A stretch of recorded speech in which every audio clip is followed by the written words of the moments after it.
Isang paalala, ang video na ito ay ayon lamang sa aking sariling pananaliksik. Hindi ko nais na pilitin ang sino man na maniwala sa videong inyong matutunghayan. Kung hindi kayo kumbinsido sa mga impormasyon at taliwas ang inyong paniniwala sa kaalamang aking ilalahad, maaari kayong gumawa ng sarili ninyong pagsisiyasat para sa inyong kakontentuhan. Ang videong ito ay gabay lamang sa mas malalim na kaalaman at pag-intindi at hindi gawa ng isang profesional. Naniniwala ako na malaya tayong magbigay ng opinyon at suhestyon bilang malayang mamamayan ng Pilipinas. Maraming salamat po. Sa nalalapit na eleksyon sa Amerika, ano nga bang magiging kapalaran ng ating bansang Pilipinas kung si US ex-President Donald Trump ang muling manalo? Sa kasalukuyang panunungkulan ni US President Joe Biden, todo ang suporta nito sa Pilipinas lalo na pagdating sa agawan ng teritoryo sa South China Sea.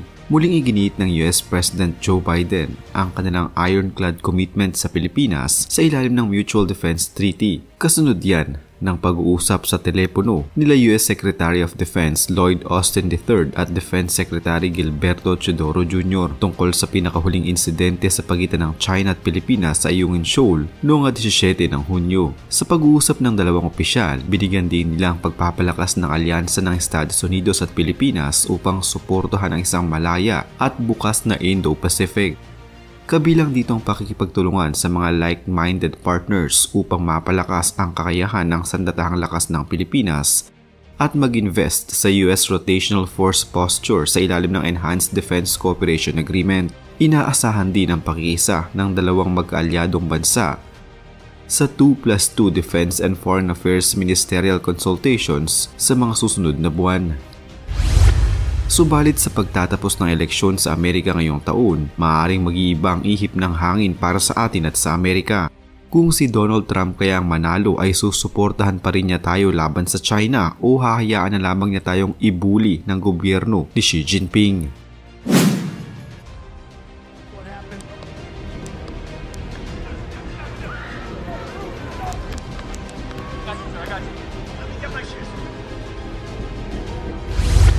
Sugatan si dating United States President Donald Trump matapos paulanan ng bala ang kanyang campaign rally sa Butler, Pennsylvania. Ayon sa ulat, habang nagbibigay ng kanyang talumpati si Trump, ilang putok ng baril ang pinakawalan ng gunman. Agad inilabas ng entablado si Trump na tinamaan sa itas na bahagi ng kanyang tainga. Kinumpirma ng US Secret Service na 2 tao ang patay, ang gunman at isang audience member, at 2 manonood ang kritikal na sugatan. Kinilala ng FBI ang gunman na si Thomas Matthew Crooks, 20 taong gulang ng Bethel Park, Pennsylvania. Hindi pa batid ang kanyang motibo. Ligtas na umano si Trump sa ngayon matapos dalhin sa isang lokal na ospital at umalis na rin pagkaraan ng ilang oras. Mariin namang kinundi na ni US President Joe Biden ang nangyaring pamamaril at sinabing walang puwang sa Amerika ang ganoong karumaldumal na krimen. Mariin din kinundi na ng mga Republicans, Democrats at world leaders ang pag-atake sa dating Pangulo ng US. Nakikipagtulungan na ang mga opisyal ng Republican National Convention sa Secret Service at iba pang mga law enforcement agencies upang paghandaan ang susunod na paglabas ni former US President Donald Trump. Kinumpirma ni Trump ang kanyang mga plano sa linggong ito kabilang na ang gaganaping convention sa Milwaukee. Ito umano ang isa sa mga lugar sa Estados Unidos na kanilang inaasahang boboto para kay Trump. Saad naman ni RNC Chair Michael Whatley, maayos at komportable silang nakikipagtulungan sa Secret Service at sa 40 iba't ibang law enforcement agencies upang matiyak ang seguridad.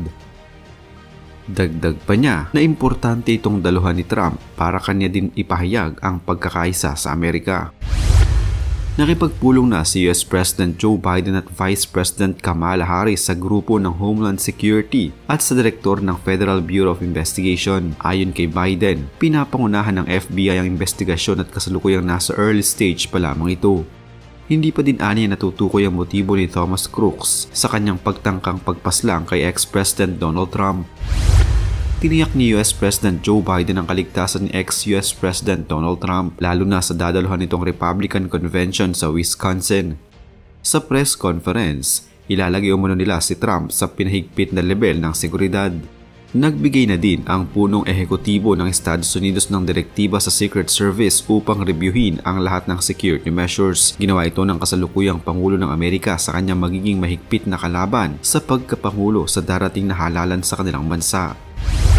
May mga nagsasabi ng administrasyon ni Biden umano ang dapat sisihin na nagudyok sa mga tao na tangkaing patayin si Donald Trump. Plano umano nila ito upang mawala ang pinakamalaking tinik sa daraanan ni Biden sa muling pagkapangulo. Subalit wala pa rin makuha na matibay na katibayan upang palabasin na plano nga ito ni Joe Biden. Mula nang matapos ang pag-atake, maraming beses nang nagpahayag si Joe Biden, ang kasalukuyang presidente ng Amerika, na mula sa Partido Demokratiko ng kanyang pagkabahala sa nangyaring insidente. Kinundi na din niya ang nangyaring tangkang pagpatay kay Donald Trump. Inihayag din niya na nakasuporta siya ng buo upang mas maging mabilis ang pag-usad ng investigasyon.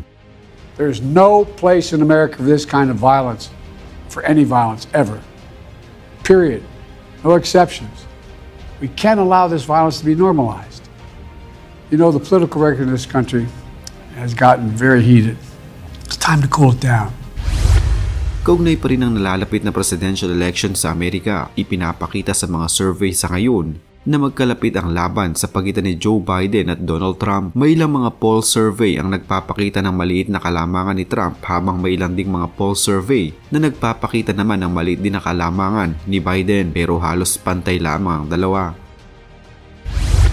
Sa panahon ng panunungkulan ni Donald Trump, ang posisyon ng Amerika sa West Philippine Sea ay nagpakita ng mas malaking suporta para sa Pilipinas at iba pang mga bansa sa rehiyon na may territorial dispute laban sa China. Sa panahon ng administrasyon ni Donald Trump, pinaigting ng US Navy ang kanilang freedom of navigation sa West Philippine Sea na nagpapakita ng kanilang pagtutol sa mga teritoryong inaangkin ng China sa rehiyon. Noong Hunyo taong 2020, opisyal na tinutulan ng administrasyon ni Trump ang halos lahat ng mga inaangking teritoryo ng China sa South China Sea at sinuportahan din niya ang arbitral award sa atin noong taong 2016.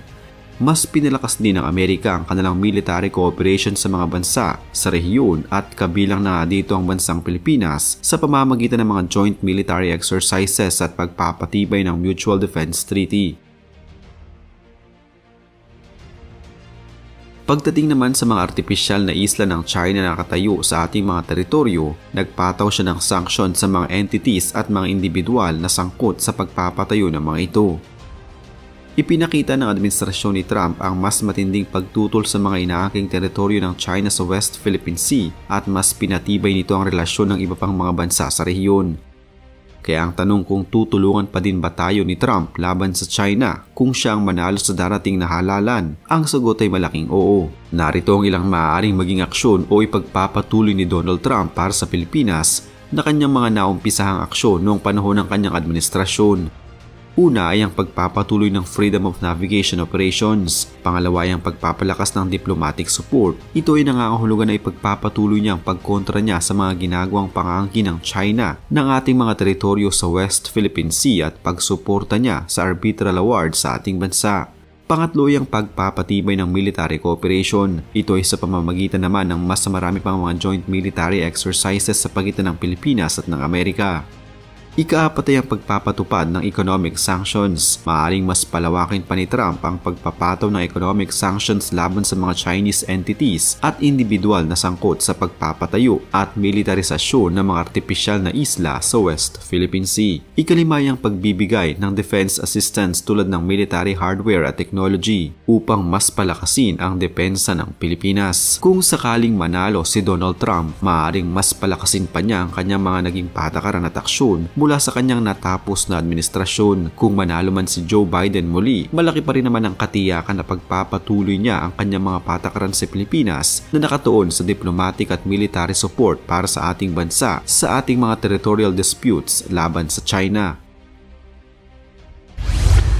Sa kabuuan, kung sino man sa dalawang manalo sa darating na halalan, si President Joe Biden na mula sa Partido Demokratiko o si former President Donald Trump mula naman sa Republican, mananatiling nasa likod lamang ang Pilipinas upang suportahan ng Amerika sa kahit anumang maging desisyon nito.